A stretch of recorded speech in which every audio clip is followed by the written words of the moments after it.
Isang mapagpalang araw na naman po sa inyong lahat. Good morning, good morning, good morning po. Ngayon ay magro-road trip na naman po tayo going to Global Construct City at tayo ay mamimili po ng plywood na gagamitin po para sa shop po ng anak ko. Ito yung sinasabi niya. Akala ko po guys Ayan, ay wholesaler lang po sila. Pwede ka rin palang makapamili ng Makakapal. pa isa-isa po dito.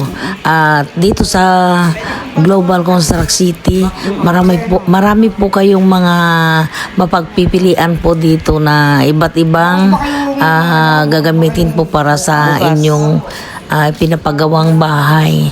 Sa ngayon po ay hindi na po kailangan ng mga pinto-pintura po. Meron na po talagang pasadya na mga plywood po na may mga kulay na po mismo. Dito mo lang po mabibili po sa kanila. Bago po namin na pagpasihang pumunta po dito ay nanganbas po muna kami sa mga construction supplies po dito at napakalaking diferensya po, napakamura po sa kanila.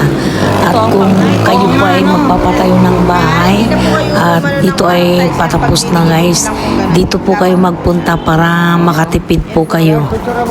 At mula flooring, dingding hanggang kisame guys, naandito na po. Mamimili na lang po kayo ng kulay. So ano pa ang hahanapin ninyo?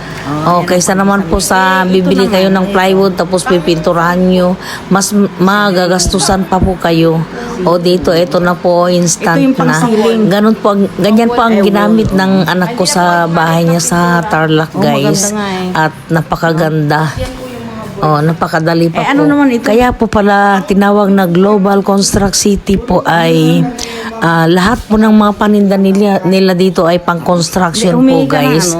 At kumpletong-kumpleto mula marmol, salamin, tiles, ayan. Kumpleto po. Dito po ninyo makikita lahat-lahat. Bultuhan po. Nagbebenta rin po sila ng mga pira-piraso para po sa mga katulad natin na anong tawag dito? Parang fiber? Medyo may kakulangan po sa budget. Yun. Humingi ka doon ng number. Hingin doon.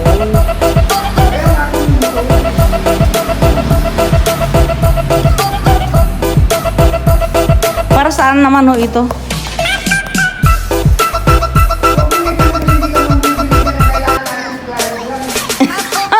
Malay mo, yayaman ako. Di alam ko yung mga bibilhin ko. Tangi ka pala.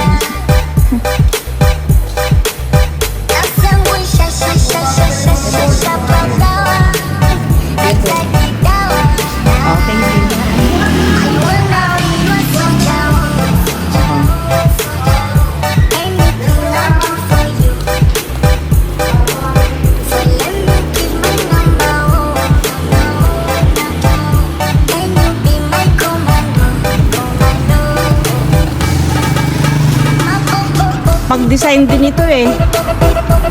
Teka, papakita ko rin to. Wait ka lang, wait.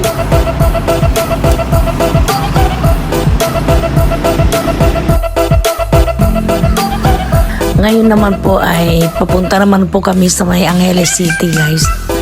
Mamamalengke naman po kami para sa aming pang araw-araw na pangangailangan. Time check po, mag-alas 12 na po. Kaya po medyo tinanghali po kami sa pamamalengke guys, ay busy na po yung asawa ko sa pag-aayos po doon sa gagawing tindahan po ng anak ko. Ganito po kainit dito sa Pampanga guys. Hindi po masyadong tinatamaan ng bagyo, hindi po katulad sa ibang probinsya na halos malunod po yung mga halaman po sa lakas po ng ulan. Pero dito guys, minsan lang.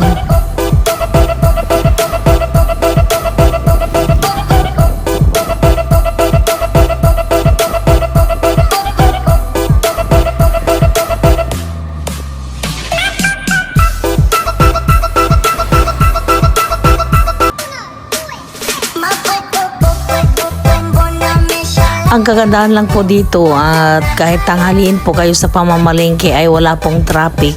Hindi po katulad sa Manila o kaya sa ibang lugar guys. Katulad po sa May Angeles City.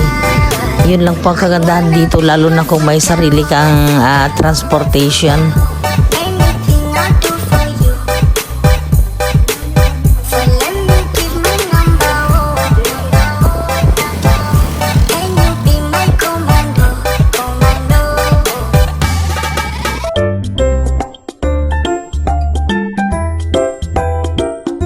Hanggang dito na lamang guys at sana ay may napulot na naman po kayong tips kay Inday. Kung nagustuhan po ninyo, pa-subscribe naman po. Bye guys!